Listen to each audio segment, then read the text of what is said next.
도깨비, 불. 어두운 밤중에 정체를 알 수 없이 갑자기 나타나는 기이한 세계의 불꽃을 말합니다. 이러한 도깨비 불과 관련해서 많은 괴담이나 설화가 존재하는데, 예를 들어 해지기 직전 초저녁에 시골 뚝방 같은 곳에서 도깨비 불들이 날아다니다 어느 집 쪽으로 쑥 하고 날아가면 그날 밤 그 집에서는 누군가가 죽는다던가 라는 식의 이야기들이죠. 이러한 목격담들은 특히 1960년대 이전에 전국적으로 현대적인 산업화가 일어나기 전 세대에서 많은 목격담들이 전해졌습니다. 그러나 일부 이야기로는 무덤의 시체나 뼈 같은 것에서 발화작용으로 인해 발생한 것인 경우가 많았다고 합니다. 뼈의 경우 시간이 지나 공기에 노출되는 뼈의 인성분이 어두운 밤에 빛을 방출한다는 것이었죠. 다만 이러한 설에 대한 의견은 분분해서 어떤 쪽에서는 반딧불이라는 설도 있고 정기적 스파크 현상이라고 하는 설도 있습니다. 게다가 늪이나 동물 사체 등에서 발생한 가스가 모여 있다가 발화한다는 설도 유명합니다. 이처럼 아직까지 명확히 설명할 수 없는 도깨비불은 이에 대한 비과학적인 미신으로 이들을 설명하려는 것이 진정한 정체에 대한 규명을 저해하고 있다는 비난도 있습니다. 게다가 유독 동양 문화권에서만 도깨비불이 무덤과 연관되어 있는 내용들이 많다는 것은 다소 특이한 일로 보이기도 합니다. 또한 군대에서 퍼져나간 괴담들 중에서 특히 주요 소재로 쓰일 정도로 이들을 목격한 군 복무자가 많이 있습니다. 이것은 아마도 군 부대가 대부분 산지에 위치하고 있기 때문에 어쩔 수 없이 근처에 무덤이 있을 확률이 매우 높고, 게다가 부대 내에 묘지가 있는 경우도 많았었기 때문이 아닐까 하는 것이죠. 그런데 이러한 것과 비슷한 일들이 다른 나라에도 많이 존재한다는 것입니다. 영어로는 Fanfire 혹은 Will o' the Wisps, 일본어로는 우니비라고도 불리고 있으며, 이 외에도 일부 한 나라에서는 수십 가지에서부터 세계적으로는 수많은 이름을 가지고 있기도 합니다. 그 중에서도 Will o' the Wisps라는 용어는 정의하기 상당히 어렵습니다. 따라서 이것은 Pack-o'-lantern, Hobby-lantern, Friar's lantern, Kitty candlestick 및 기타 여러 이름으로 불리기도 하는 것이죠. 그러나 대체적으로 여행자들을 원래 그들의 경로에서 벗어나게 하는 것이 그들의 주요 목표처럼 보였으며, 그들은 늪지 주변에 나타나는 신비한 분위기에 유령 불빛으로 설명할 수 있을 것입니다. 또한 이들은 영어권과 유럽의 민속학에서 매우 인기가 있으며, 특히 밤 시간에 불같은 모습을 만들고 사람들을 유인하는 초자연적인 존재를 나타내는 데 사용됩니다. 이러한 Will o' the Wisps라고 불리는 것이 정확히 무엇이며 어떻게 생겨났는지에 대한 몇 가지 설명이 있습니다. 이에 대한 일반적인 믿음은 지나가는 순진한 사람의 주의를 끌어들이는 악령의 유혹이라는 것이며, 그들을 위험한 위치로 유인하는 데 사용된다는 것입니다. 월트 사이크스가 저술한 책에 나오는 이야기 중 하나에서 다음과 같은 이야기도 있습니다. 한 남자가 어둠 속에서 자신의 집으로 가다가 조금 멀리서 밝은 빛을 보고 몇 마일을 따라가 보기로 결정했습니다. 빛을 계속 따라가던 그는 한 낯선 그림자의 형상이 들고 있는 등불에서 그 빛이 나오는 것을 보았습니다. 그리고 거기서 멈추지 않고 계속 그 빛을 꽤 멀리까지 따라갔습니다. 그런데 그렇게 무작정 따라가다 이상한 느낌과 함께 문득 정신을 차리고 보니 자신이 서 있는 곳 바로 아래는 격렬하게 물이 쏟아지는 협곡의 가장자리였고, 그곳에 서 있는 자신을 발견했던 것입니다. 그러자 순간 갑자기 그의 옆에 문제 등불을 들고 있던 그림자가 드리워진 모습이 나타났습니다. 그러더니 그것은 매우 아쉽다는 듯이 씁쓸하게 웃으면서 등불을 끈 후 연기처럼 사라졌고, 따라간 그 남자는 자신의 집에서 아주 멀리 떨어진 협곡 가장자리의 칠흑 같은 어둠 속에 홀로 남겨지고 말았습니다. 라는 내용이 있었던 것이죠. 한편 또 다른 이야기에서는 이 수상한 불빛이 천국이나 지옥 어느 한 곳에도 들어갈 수 없는 사람들의 영혼과 관련이 있다는 것입니다. 그래서 그들은 이제 이 땅에 남겨져 살게 되면서 어리석고 순진한 여행자들을 잘못된 길로 인도한다는 것이었습니다. 그리고 또 다른 시나리오에서는 악마가 스스로 불타는 조각을 사용하여 사람들을 위험한 장소로 끌어들이려는 의도를 가지고 일부 영혼들을 지상으로 강제로 끌어오도록 지시했다고 믿어지고 있습니다. 따라서 Will o' the Wisp에서 나오는 빛은 그러한 비극이 일어나기 전에 미리 예측할 수 있는 나쁜 징조라고 하는 것이죠. 또한 이 빛은 장례식에서 나타날 뿐만 아니라 일부 묘지에서 빛나는 경우가 매우 자주 발생하는 것으로 알려져 있습니다. 대부분의 이야기에서 Will o' the Wisp에 대해 이와 같이 부정적인 것처럼 보이지만 모두 그런 것은 아닙니다. 일부에서는 이 빛이 보물의 수호자이며 용감한 사람들을 이 보물로 인도한다는 이야기가 있기도 한 것이죠. 여담으로 몇 가지 재미있는 이야기를 더해드리자면 덴마크에서는 이것을 의롭지 못한 사람들의 영혼이라고 말하며 그들에게서 자신을 보호하는 가장 좋은 방법은 모자를 뒤집어 쓰는 것이라고 합니다. 그리고 네덜란드에서는 그들을 세례받지 않은 아이들의 영혼이라고 여기기도 합니다. 따라서 그 영혼들은 여행자들을 물로 인도하여 그들 자신이 물에서 세례를 받고 그로 인해 천국의 문에 들어갈 수 있도록 한다는 것이죠.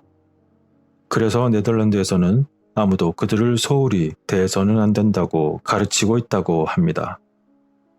그리고 독일의 전설에서는 이들이 특히 술집에서 집으로 돌아오는 길에 놓인 술 취한 사람들을 괴롭히는 것을 좋아한다고 합니다.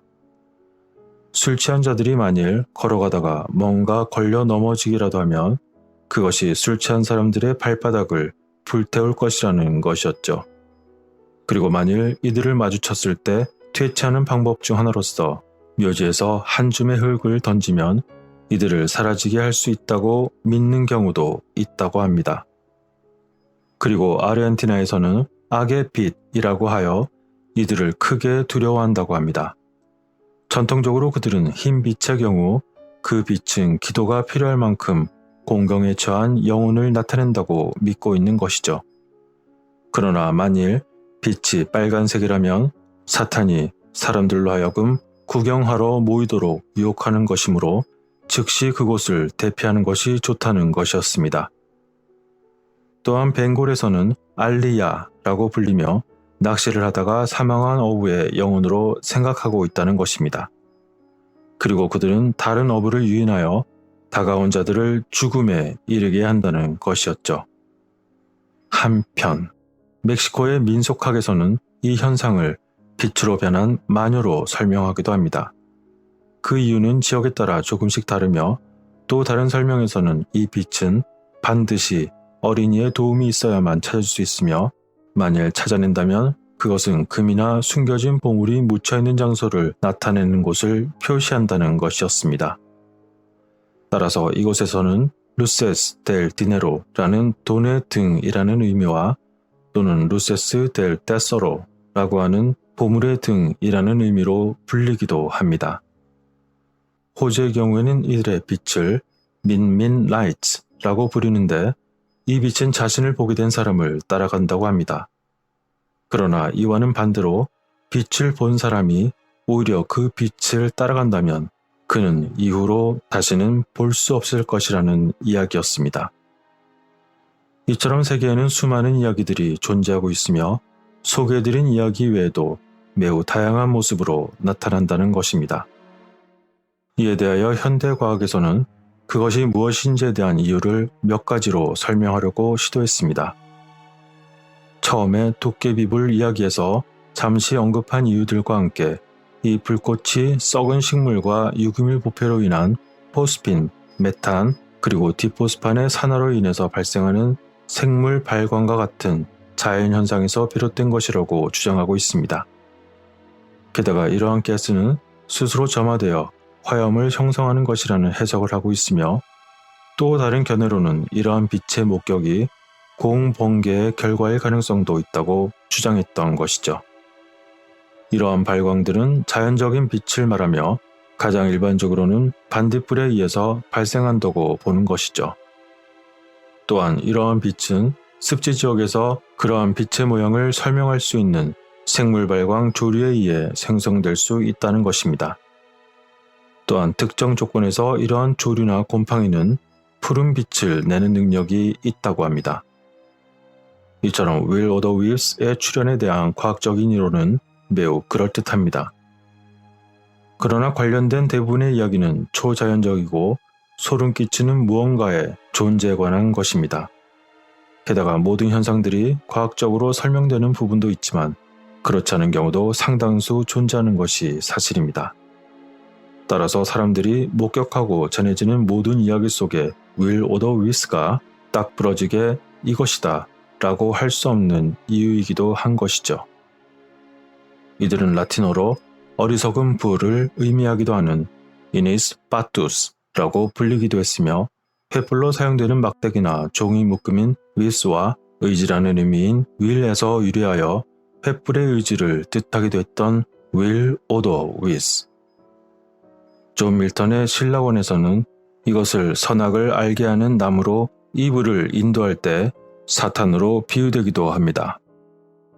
그들은 불길처럼 어떤 사악한 영이 기만적인 빛으로 떠돌아 타오르며 놀란 밤의 방랑자를 길에서 늪지와 수렁으로 그리고 때론 연못이나 웅덩이처럼 잘못된 길로 인도한다. 그리고 거기에 삼켜지고 길을 잃었다. 라고 말이죠. 이러한 많은 이야기들을 담고 있는 윌 오더 위스.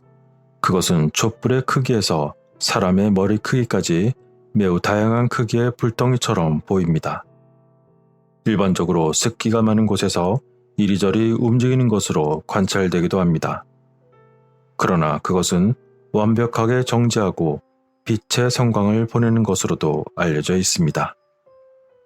만일 여러분들이 이들을 발견하고 또한 접근한다면 그것은 여러분들의 손이 닿지 않는 곳으로 계속 나아갈 것이며 만일 여러분들이 그 자리를 떠나려 한다면 그것은 되려 여러분들을 따라올 것입니다. 그들은 아직도 어디선가 누군가를 여전히 기다리고 있는 걸까요? 또한 그곳을 지나가는 여행자를 어떤 운명으로 유인하려 하는 것일까요?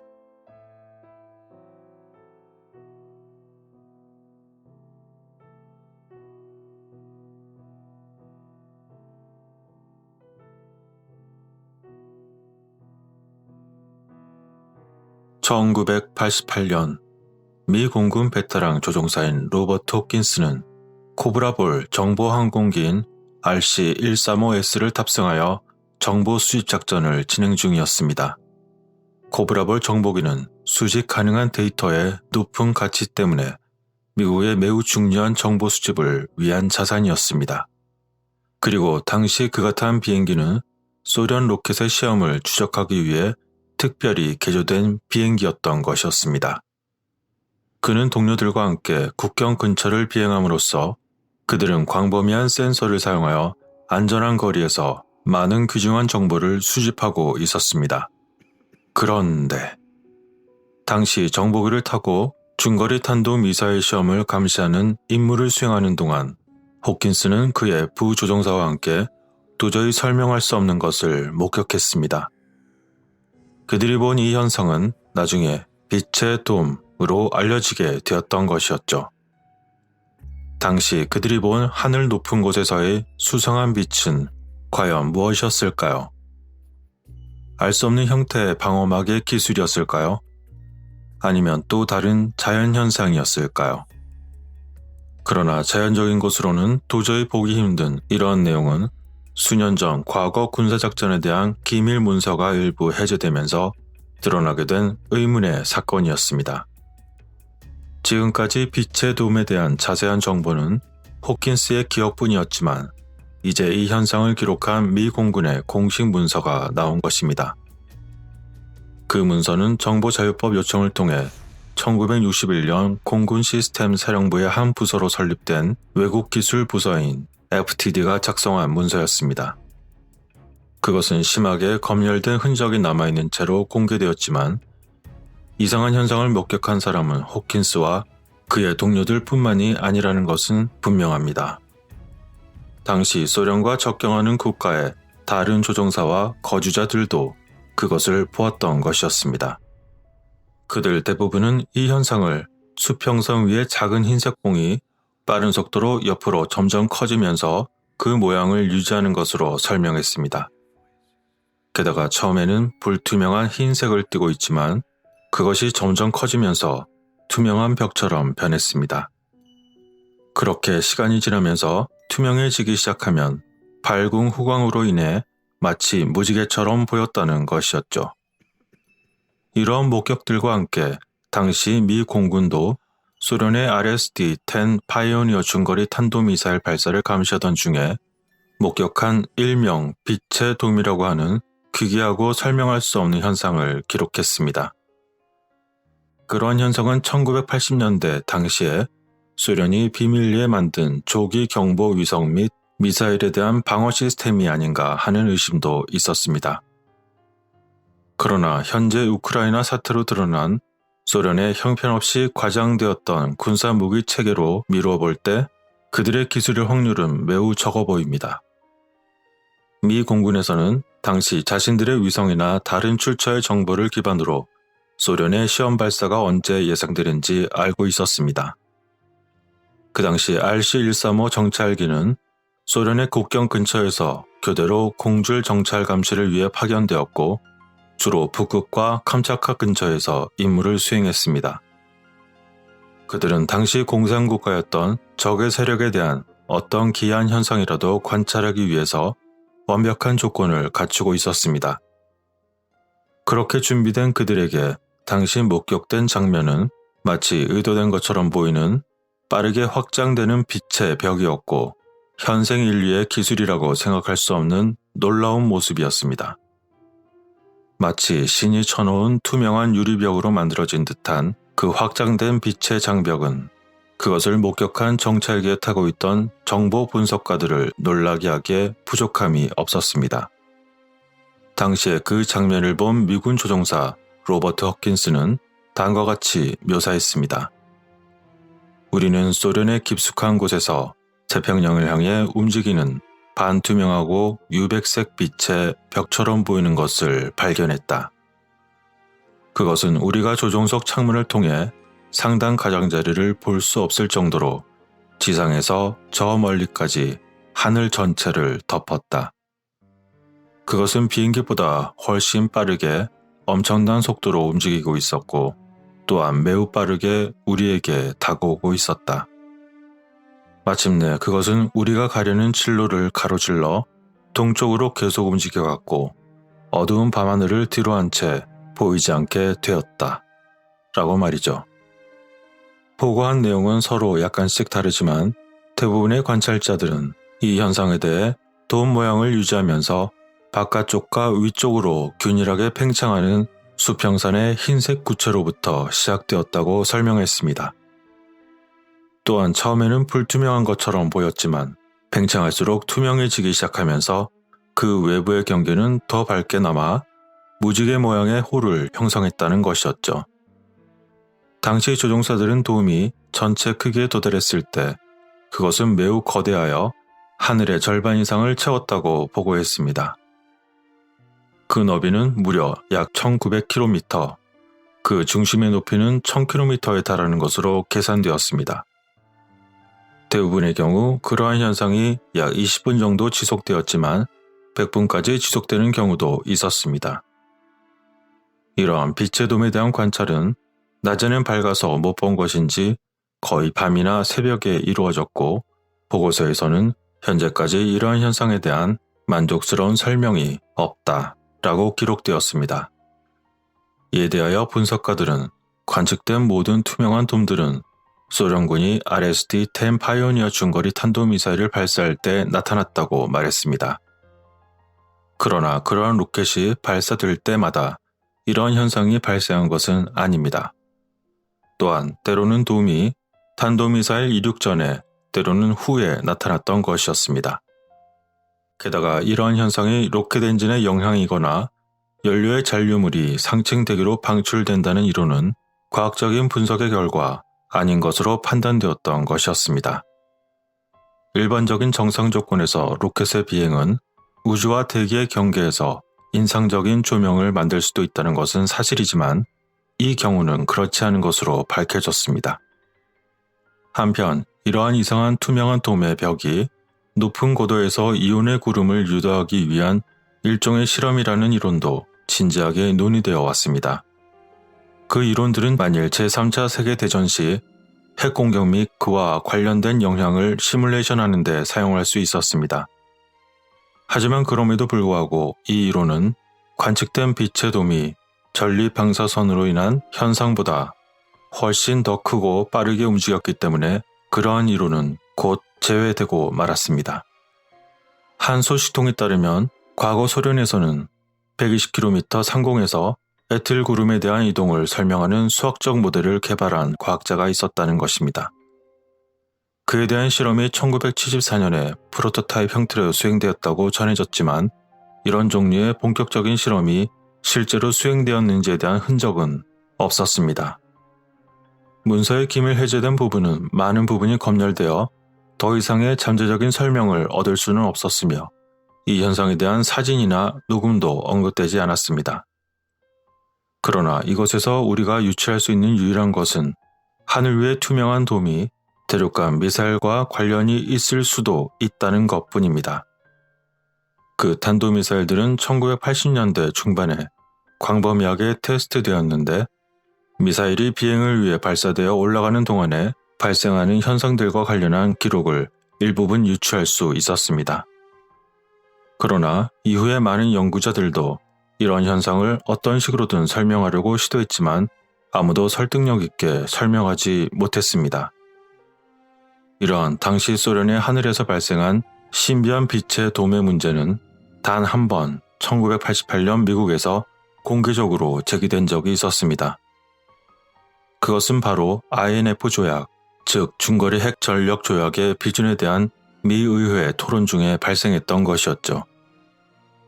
소련군이 파이오니어 핵미사일을 파괴했다고 주장을 했지만 그 일부는 아마도 몰래 그들이 발사 실험을 통해서 이루어졌을 것입니다. 게다가 앞서 언급한 RC-135 코브라볼 정찰기에 의해 면밀히 관찰된 수많은 미사일의 발사가 있었던 것이었습니다. 그리고 그 투명한 벽의 돔이 자주 관찰된 것도 바로 이때였던 것이었습니다. 과연 그들이 추측하는 것처럼 당시 소련의 미사일에 대한 용도 중 하나는 적의 공격을 막기 위한 투명한 돔의 벽을 만드는 것이었을까요? 1976년에도 빛의 돔과 같은 현상이 아프가니스탄에서 목격되었다는 보고도 있었습니다. 가장 설득력 있는 이론 중 하나는 빛의 돔이 미국의 조기 경보 또는 대탄도 미사일의 능력에 대한 일종의 대응책이라는 것입니다. 이러한 구름이 인공적으로 만들어질 수만 있다면 미사일의 발사를 감시하는 조기 경보 위성의 눈을 멀게 하거나 그들에게 혼동을 줄 수 있을 것입니다. 그리고 또한 요격을 위해 들어오는 미사일을 탐지 및 추적하기 어렵게 만들 수도 있다는 이론은 확실히 매우 그럴듯합니다. 만일 그러한 추측과 이론이 사실이라면 그들은 미국의 정찰 시스템을 교란하고 적국 로켓의 대량 발사를 막을 수 있을지도 모릅니다. 그러나 이런 현상이 앞서 언급한 것처럼 미사일이 발사될 때마다 발생한 것이 아니라는 점은 분명히 문제가 있습니다. 때로는 투명한 빛의 돔이 미사일이 발사되기 바로 직전 또는 이륙 직후에 그것이 상공 하늘에 도달하기도 전에 이미 나타났던 것이었습니다. 게다가 로켓 엔진의 영향이나 연료 잔류물의 대기 방출로 인한 것이라는 이론도 분석 결과 아닌 것으로 나타났습니다. 그렇다면 이것은 도대체 무엇이었다는 걸까요? 현재 인류의 기술 중에 과연 그러한 투명한 빛의 방벽을 하늘에 배치하는 기술이 존재하고 있는 것일까요? 아니면 마치 미리 하늘에서 준비한 듯 지구 외부로의 충격을 방지하려는 듯 투명한 방벽을 해당 지점에 미리 펼쳐놓은 것이었을까요? 굳이 현생 인류의 기술 내에서 이것을 설명하는 이론으로는 사용하지 않은 로켓 연료를 배출한 결과 자연적으로 발생하는 현상 또는 이온 구름을 방출하는 것에 이르기까지 매우 다양한 추측이 있습니다. 그러나 이온의 구름은 가장 중요한 모양, 크기, 그리고 관찰된 지속시간 측면에서 볼 때 보고된 빛의 동과는 다르다는 것이었습니다. 게다가 관찰된 투명한 돔의 벽에는 줄무늬도 없고 그 입자가 자기장을 띠는 경향도 없었기 때문에 그 속에 하전된 입자가 포함된 것으로 보이지 않았던 것이죠. 이온 방출 실험에서는 반드시 선이 나타나지만 관찰된 빛의 돔은 그러한 이온화 실험보다 훨씬 더 크고 더 오랜 시간 동안 볼 수 있었다는 것이었습니다. 그렇다면 이것은 인간 기술의 결과가 아니라는 것일까요? 이러한 현상이 사실은 인간이 비밀리에 진행한 숨겨놓은 기술이든지 아니면 신이 인간의 잘못된 판단에 대한 엄격한 통제를 위해 미리 안배해 놓은 것인지는 현재로서 알 수 없습니다. 그러나 분명한 것은 그것이 어떤 계기로 발생하는지는 밝혀지지 않았지만 투명한 빛에 움직이며 넓게 퍼지는 돔의 벽은 분명히 존재했다는 것입니다. 그리고 이것은 그 누구도 설득력 있는 설명을 못한 채 여전히 우리 곁에 수수께끼로 남아 있습니다. 모든 판단은 여러분들의 몫입니다.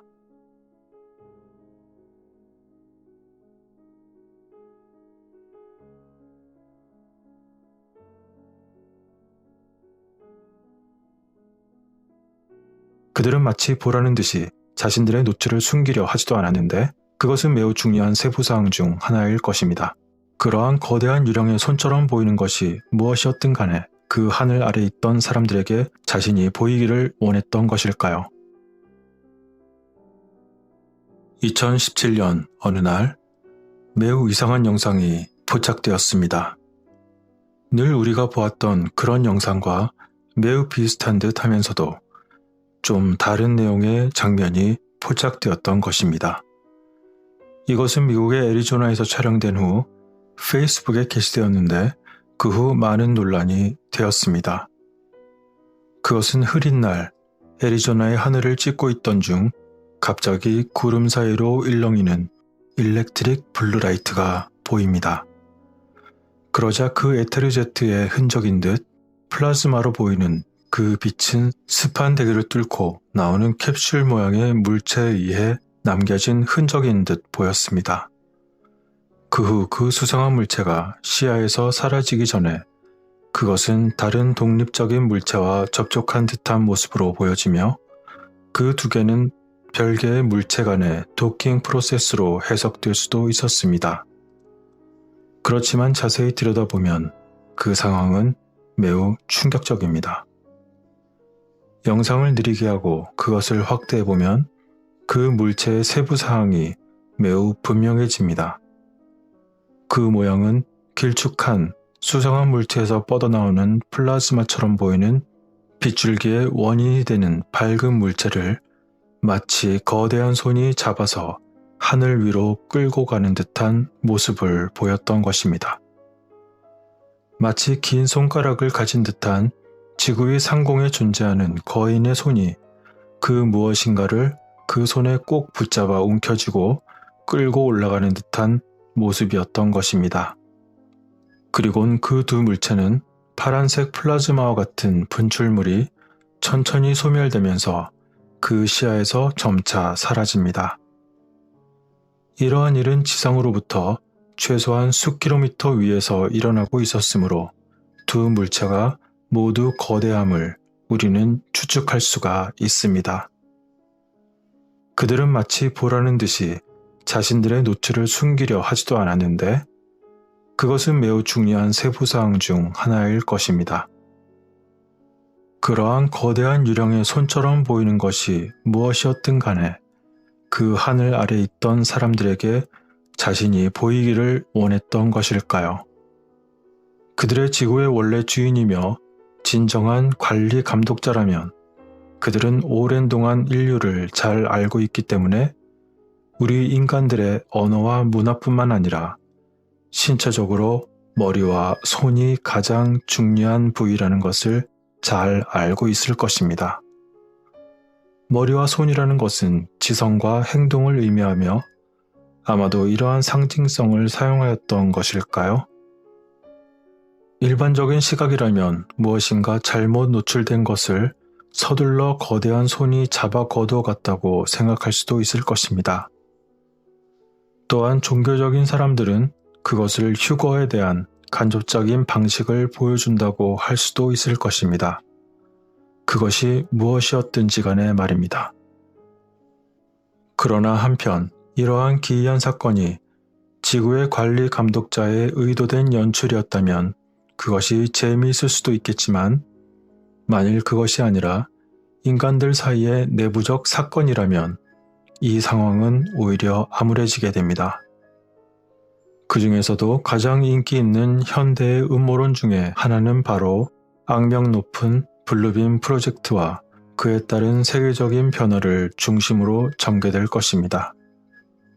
뉴 월드 오더의 여러 전술 중 하나인 블루빔 프로젝트는 지구의 종말 시나리오를 시뮬레이션하고 새로운 인류의 군주에게 세계를 하나로 묶어 제공하려는 것입니다. 대부분의 음모론자들은 블루빔 프로젝트가 3단계로 구성된다는데 동의할 것입니다.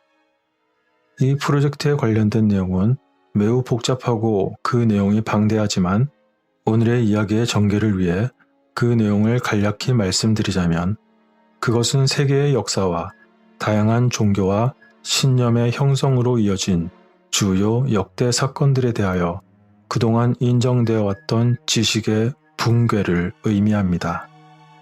그것은 바로 새로운 발견이 기존의 세계의 모든 주요 종교의 기본 교리의 의미가 틀렸다는 것을 마침내 설명할 수 있는 새롭고 특별한 발견이 필요하게 되는데요.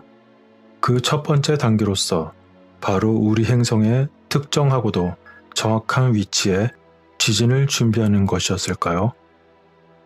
다양한 이론가들은 하프나 써니, 근래에 이탈리아, 뉴질랜드, 일본을 강타한 지진의 배후에 있다고 주장합니다. 그 두 번째 단계로는 전 세계 구석구석에 고급 홀로그램과 레이저 프로젝션으로 생성되는 거대한 우주쇼가 포함될 수 있습니다. 자신도 모르게 두려움에 부딪히면 인류는 매우 취약함을 느끼고 세계 종교의 예언적 풍경이 마치 하늘에서 재생되는 것처럼 큰 소동이 많은 주요 도시들에 퍼질 것이 분명하기 때문이죠. 그렇게 신중하게 시뮬레이션된 공격은 인간의 공황 상태를 기존에 없던 전례 없는 수준으로 높일 수도 있을 것입니다. 그리고 그 세 번째 단계로는 대상의 뇌파를 직접적으로 간섭하여 자신의 신성이 그들과 의사소통하고 있다고 믿게 하는 주파수인 LF, VLF, ELF의 전송을 중심으로 진행될 수도 있다는 것입니다. 만일 이러한 블루빔 프로젝트가 성공적으로 준비된다면 그야말로 세계는 모든 사람의 자유를 희생시키면서 말 그대로 자유가 없는 세계 평화를 확립할 이른바 새로운 메시아의 등장을 위한 무대가 마련될지도 모르는 것입니다. 이처럼 블루빔 프로젝트는 가장 끔찍한 시나리오 중 하나이며 그러한 일이 일어난다고 생각하는 것만으로도 사람들이 전율하는 것은 그리 이상한 일이 아닐 것입니다. 하지만 다행스럽게도 우리들 곁에는 무기가 하나 남아 있습니다. 그것은 바로 지식입니다. 그냥 주입된 지식에 매몰되지 않은 많은 정보의 습득과 관련하여 그와 함께 매우 정제된 스스로의 판단이 동반된 지식인 것입니다. 자신이 속고 있다는 것을 알면 자신이 속고 있지 않다고 생각하는 사람보다 속는 것이 훨씬 더 어려울 것입니다. 이제 눈을 뜨고 누군가 주장하는 것을 무조건 믿지 말며 자신의 판단의 필터를 통해 모든 정보를 조심히 꼼꼼히 필터링 하시기 바랍니다. 오늘의 이 영상은 기존의 많은 다른 영상들과 마찬가지로 지구의 미확인 생명체들의 미확인 물체의 활동을 보여주는 영상이거나 아니면 누군가 만든 가짜 영상일 수도 있겠지만 그 두 가지의 가능성은 항상 존재할 것입니다. 끝으로 영상의 끝자락에 거대한 손가락 사이가 살짝 벌어지는 것을 여러분들은 눈치채셨나요? 한번 자세히 살펴보시죠.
오늘의 영상 여러분들은 어떻게 보셨나요? 모든 판단은 여러분의 현명한 선택일 것입니다. 끝까지 시청해주신 분들께 감사드립니다.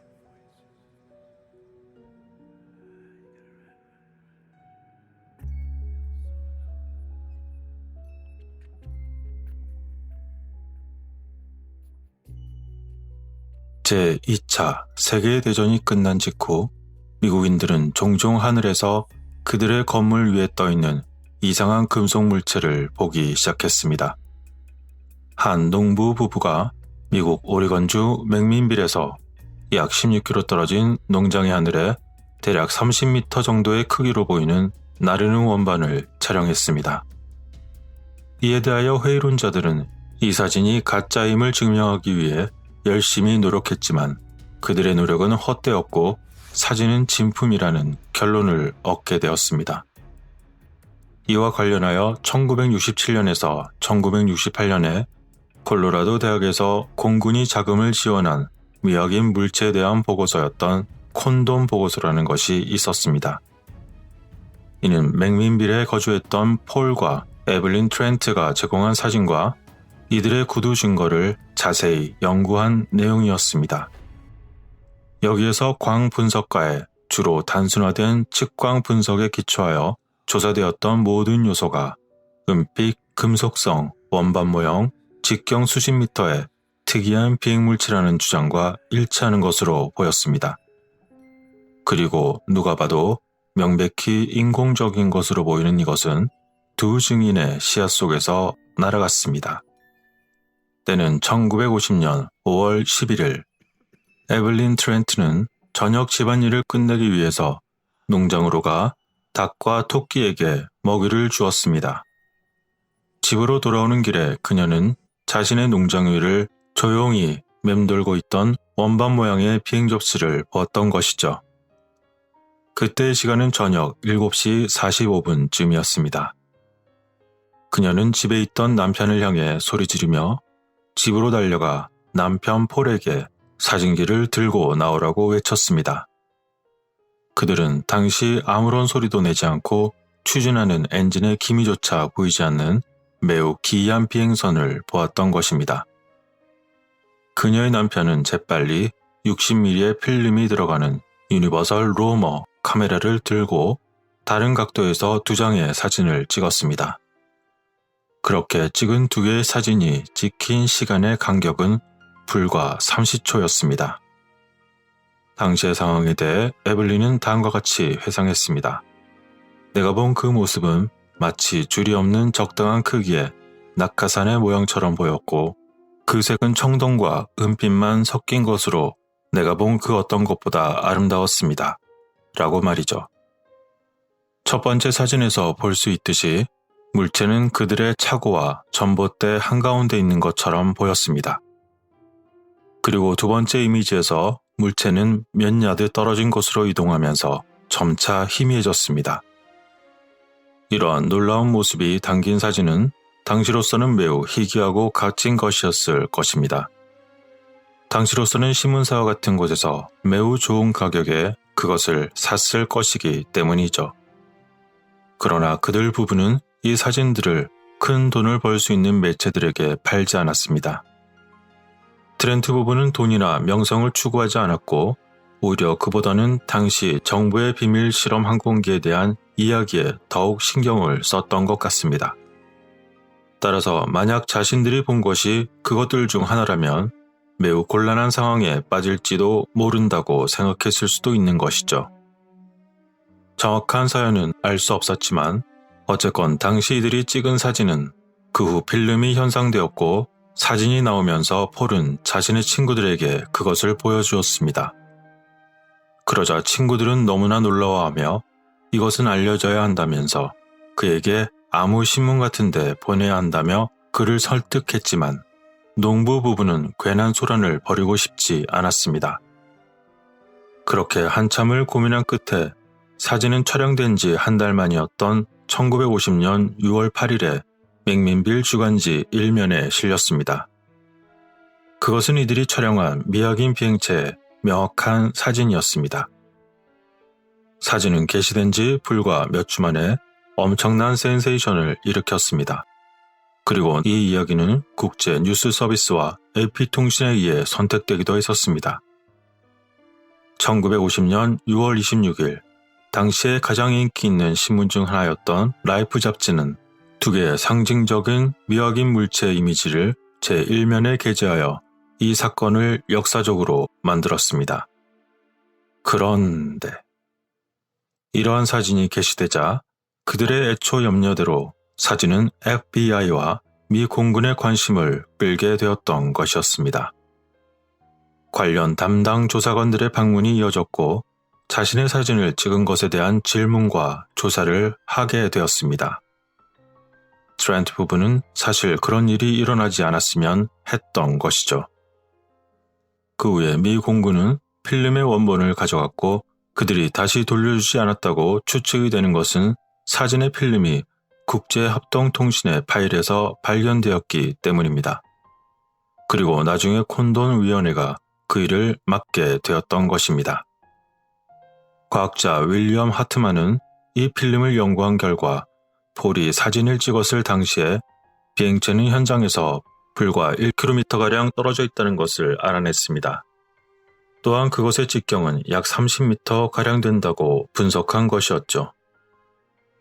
하트만은 다음과 같이 기록에 썼습니다. 이것은 기하학적, 심리적, 물리적 요소를 포함하여 모든 측면에서 조사되었습니다. 조사된 모든 것들을 종합해 볼 때 물체는 은색이었으며 금속성이고 원반 모양의 직경은 수십 미터에 이르는 매우 비범한 비행물체였습니다.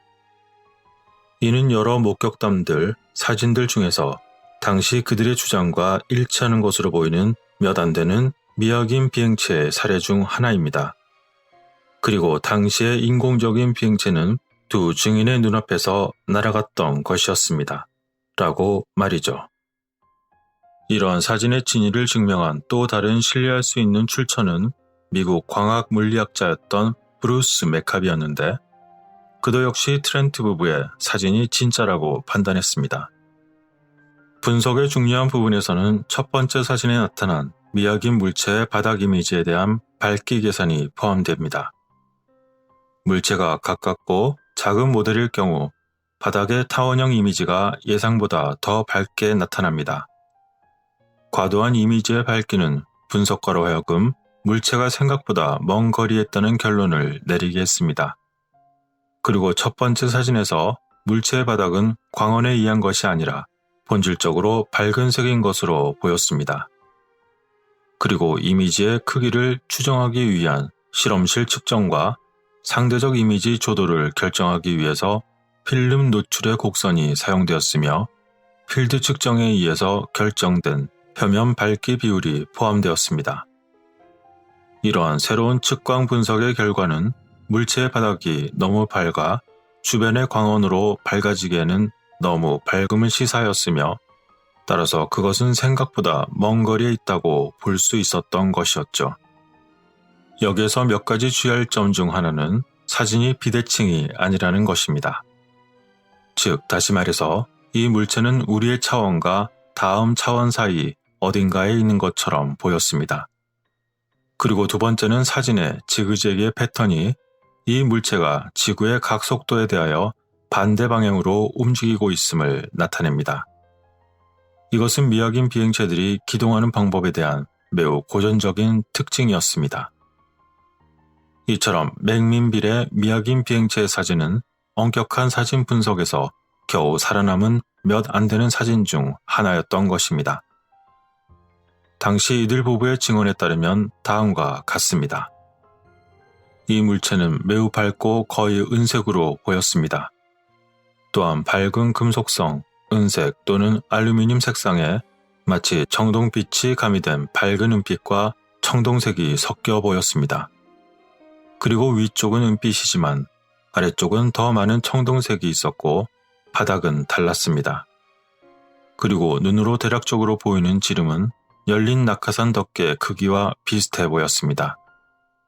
그것은 소음이 없었고 화염이나 연기 또는 배기가스와 같은 것이 전혀 보이지 않았습니다. 게다가 그것이 우리 머리 위로 날아갈 때 바람이 불었고 그 바람은 우리를 거의 넘어뜨릴 뻔 했습니다. 그 물체가 뒤집혀서 밑면이 드러났을 때 미확인 비행체에서 온 것이라고 생각되는 돌풍을 느꼈습니다. 라고 말이죠. 이처럼 당시의 수상한 물체는 비행 자세를 바꾼 후에 서쪽으로 날아가기 전에 다시 한번 정교하게 자세 조정을 수행한 것으로 보였습니다. 아마도 이와 같은 미확인 물체에 대한 대부분의 조사는 원본의 사진에서 사기의 징후가 있는지 조사하는 것에서 시작됩니다. 그러나 이 사진을 연구한 사람들은 한결같이 이것은 진지한 연구원이라면 아마도 조사를 계속할 수 있는 유일한 사례였다고 밝혔던 것이죠. 이처럼 이 사진은 미확인 비행체가 실제한다는 믿음을 뒷받침하고 있는 가장 좋은 증거로 남아 있습니다. 그런데 이것이 나타내는 것은 이 물체가 우리 차원과 다음 차원 사이 어딘가에 있다는 것이었을까요? 그것은 아마도 우리의 시간 및 공간 매개 변수와 관련하여 위상이 맞지 않았을지도 모릅니다. 이에 대해 51구역의 전 직원이었던 밥 라자르는 상대적으로 짧은 시간에 공간과 시간을 휘어 넓은 거리를 가로지르는 개념을 언급했습니다. 이것은 특히 연료가 재생 가능한 경우 매우 낮은 연료 소비를 의미한다는 것이죠. 다시 말해서 우선 핵융합 발전이 일반 수돗물에서 쉽게 구할 수 있는 중수소 연료를 사용할 수 있다는 것을 이론화할 수 있다는 것이었습니다. 예를 들어 핵합성 과정을 통해 미확인 물체의 연료에 대한 배출은 감마선이 될 것입니다. 그러면 우리는 환경에서 이러한 종류의 영향을 보게 될 것이며 감마 방사선의 수치는 그 배경의 수치보다 약간 높고 이는 대부분의 미확인 비행체의 착륙 지점에 나타나고 나는 방사선 수치의 표준 값에 해당합니다. 그러나 설령 그렇다고 해서 대규모로 기대할 만한 것 이상은 아니라는 것입니다. 이처럼 감마는 우리 환경 내에서 상호작용하는 미확인 물체의 일반적인 부산물이라는 것이죠. 그리고 여러 목격에 대한 증거들에 따르면 미확인 물체는 마찰이 없는 엔진을 특정 수준의 핵합성 반응으로 유도하여 시간과 공간을 왜곡할 수 있다고 합니다. 이것은 또한 공간과 시간을 휘게 하는데 필요한 엄청난 중력장을 생성할 것입니다. 따라서 당시 트렌트 부부가 목격한 비행체는 매우 희미한 발광을 방출한 것으로 나타났습니다. 이 낮은 수준의 방사선은 낮에는 육안으로 거의 볼 수 없지만 그들이 목격한 시점인 저녁 7시가 넘은 시간에는 매우 역동적인 빛을 발했을 것이라고 합니다. 또한 이 사진에서 찍힌 비행체의 굴절과 반사값을 고려할 때 물체가 회전하거나 또는 회전하지 않는다는 사실 때문에 이 물체가 공간이나 시간을 뒤틀 수도 있음을 나타낸다는 것이죠. 게다가 목격자들은 미확인 비행체 바닥면에 약간 다른 색조를 언급했으며 그들은 그것이 은빛의 윗면보다 청동색에 더 가깝다고 말했는데 이것은 물체 한 면이 다른 면과 모양이 다르며 이것이 공간과 시간의 영향을 나타낸다는 것입니다. 여기서 우리가 고려해야 할 최소한의 3가지 가능한 시나리오가 있습니다. 그 첫 번째는 이 사진의 비행체는 자체의 시간과 공간 연속체 내에 둘러싸여 있으므로 굴절과 반사 반경이 물체를 둘러싼 매우 강렬한 중력장을 통과할 때 이미지를 도플러화 한다는 것입니다. 여기서 도플러 효과는 어떤 파동의 파동원과 관찰자의 상대 속도에 따라 진동수와 파장이 바뀌는 현상을 가리킵니다. 이런 관점에서 미확인 비행체를 조사하면 그 기술을 이해하기가 더 쉽다는 것이었으며 그것이 아마도 군사정보국이 미확인 비행체의 사진이 밖에 나돌아다니는 것을 원하지 않는 이유 중에 하나일 것입니다. 그리고 두 번째로는 이 수상한 비행체는 일정한 유동 상태에 있다는 것입니다. 연구가들이 연구할수록 점점 더 분명해지는 것 중 한 가지는 비행체의 장에 노출될 때 에너지가 왜곡된다는 것이었습니다. 그것은 부분적으로는 이 세상의 것이고 또한 부분적으로는 다음 세상의 것이라는 의미입니다. 그것을 일반적으로 평행우주 또는 다른 차원이라고 부르든지 또한 그것이 무엇이든지 간에 일어나고 있는 중력 렌즈 효과는 미확인 물체 에너지장이 카메라와 필름에 분명하게 영향을 미칠 것이라는 점입니다. 끝으로 세 번째로는 카메라에서 올바른 설정을 하더라도 필름이 너무 많이 노출될 수 있습니다. 그 이유는 카메라 렌즈가 미확인 물체에서 방출되는 도플러 에너지를 더욱 왜곡하여 그것의 시간과 공간에 대한 왜곡 효과를 더 향상시킬 수 있다는 것입니다. 사실 미확인 물체가 카메라로 촬영되려면 매우 적절한 시간과 적절한 장소에 있어야 한다는 것이죠. 이러한 복잡한 이유들로 인해 1967년에서 1968년에 콜로라도 대학에서 공군이 자금을 지원한 미확인 물체에 대한 보고서에서 앞서 잠시 언급한 것처럼 이렇게 결론을 지었던 것입니다. 이것은 기하학적, 심리적, 물리적인 모든 요소가 조사된 몇 되지 않는 미확인 비행체에 대한 보고서 중에 하나입니다. 이번의 케이스는 특이한 비행의 물체가 두 증인의 시야 내에서 날아갔다는 주장과 일치하는 것으로 보입니다. 라고 말이죠. 당시 이 멋진 사진을 찍은 폴 트렌트는 자신의 아내인 에블린 트렌트가 죽은 후에 1년 뒤인 1998년에 사망했습니다. 그들이 당시에 목격한 이 흥미로운 비행체는 정말로 다른 차원에서 온 것일까요? 또는 도움을 받은 일부 인류가 몰래 만든 것일까요? 그렇지 않다면 저 너머에서 온 그들의 것일까요? 언젠가는 이 모든 의문이 풀릴 날이 오겠지만 그 전에 다음 인류가 나타날 수밖에 없는 일이 또다시 생길지도 모릅니다. 끝까지 시청해주시고 구독과 좋아요, 공유, 알람 모두 감사드립니다.